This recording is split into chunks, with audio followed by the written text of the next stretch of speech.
Hello everyone, this is me Tejas રાજપરાઇટ્સ યો નવરામ દાદી. નવરામ દાદી તમારા માટે એક એવી ભેટ લઈને આવ્યો છે જે તમે તમારા દાદા કે પપ્પાએ જીવી હશે.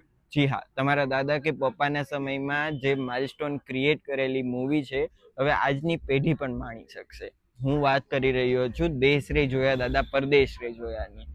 આ એક એવું મૂવી છે કે જેને 90s ના સમયમાં પણ ગુજરાતી ઇન્ડસ્ટ્રીને નવો વળાંક આપ્યો હતો. ગુજરાતી ઇન્ડસ્ટ્રીમાં નવું એક ઇતિહાસ રચ્યો હતો. આજની ઇન્ડસ્ટ્રી ગુજરાતી જે ગ્રો કરી રહી છે, નવા માઇલસ્ટોન બનાવી રહી છે, એની વચ્ચે દેશ રે જોયા દાદા પરદેશ રે જોયાનું રિલીઝ કરવામાં આવ્યું છે, જ્યાં હિતેન કુમાર સહિત સ્ટાર કાસ્ટ પણ હાજર હતી. તો આપણે વધુ સમય ન વિતાવતા આપણે સીધા ત્યાં જ જઈશું ને જાણીશું કે હિતેન કુમાર સહિત ગુજરાતી ઇન્ડસ્ટ્રીના જાણીતા દિગ્ગજો આ મૂવીના રિલીઝ ઉપર શું કહી રહ્યા છે.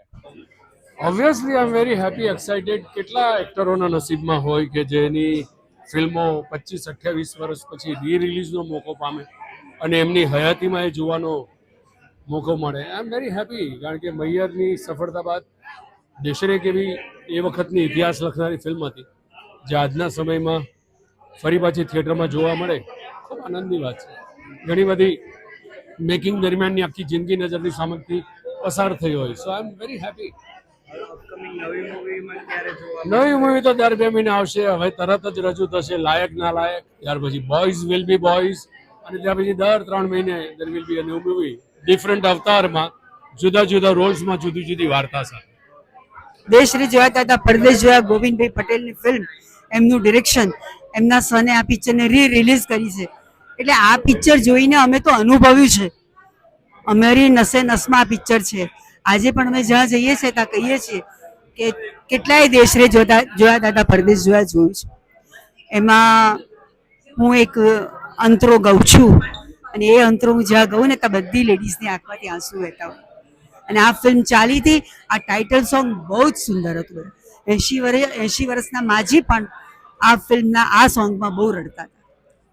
એટલે બહુ જ એક્સાઇટમેન્ટ હતી આ ફિલ્મ માટે. અને આવી રીતે રૂરલ ફિલ્મ શું છે એ લોકોને પણ ખબર પડવી જોઈએ. અને ટફ એટલા માટે હતી કે બ્લાઇન્ડ ગેમ, અમે મોનિટર ઉપર જોઈ નહોતા શકતા કે આ અમે કેવું કર્યું છે. બરાબર, ડીઓપી એટલે કેમેરામેન જ જાણે કે તમે શું કર્યું છે. અથવા આપણે ડબિંગ ઉપર જઈએ કે આવી રીતે ફિલ્મ રિલીઝ થાય ત્યારે તમને ખબર પડે કે તમે શું કર્યું છે. એટલે અમે બ્લાઇન્ડ ગેમ રમતા હતા. અમે આવી રીતે આ મોનિટર ઉપર જોઈએ કે નથી બરાબર, ચલો ફરી કરો.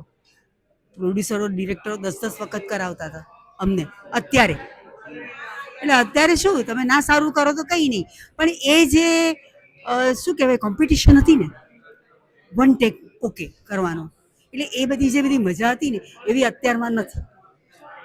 અમે લોકો જ્યારે લકી સ્ટુડિયોમાં અંદર એન્ટર થઈએ ને ત્યારે લોકો એમ કહેતા કે અમદાવાદ એક્સપ્રેસ આવી ગયું. ટેકનિકલ જે સ્ટાફ છે ને એ અમારા માટે આવું બોલે, કારણ કે ગમે એટલા લાંબા લાંબા ડાયલોગ હોય, અમે થિયેટરની વ્યક્તિઓ છે, અમે વન ટેક ઓકે આપતા હતા. એટલે એ લોકોને વેરી તો શું, મેગેઝિન હોય, એક રીટેક થાય એટલે એમના પૈસા ચડી જાય.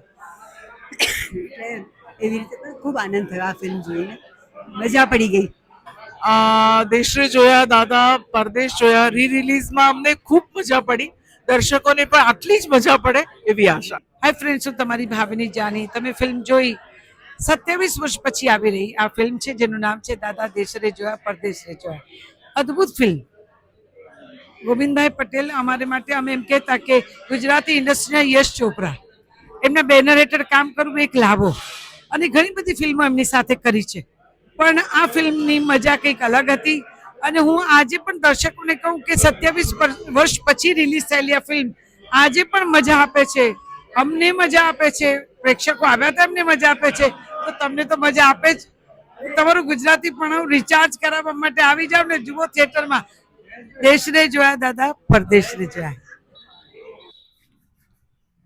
તો આવા જ મજેદાર કન્ટેન્ટ માટે અમારી ચેનલને લાઈક કરો, શેર કરો, સબસ્ક્રાઇબ કરો. જી હા, કન્ટેન્ટ સારો લાગે તો કમેન્ટ કરવાનું ના ચૂકશો. Thank you.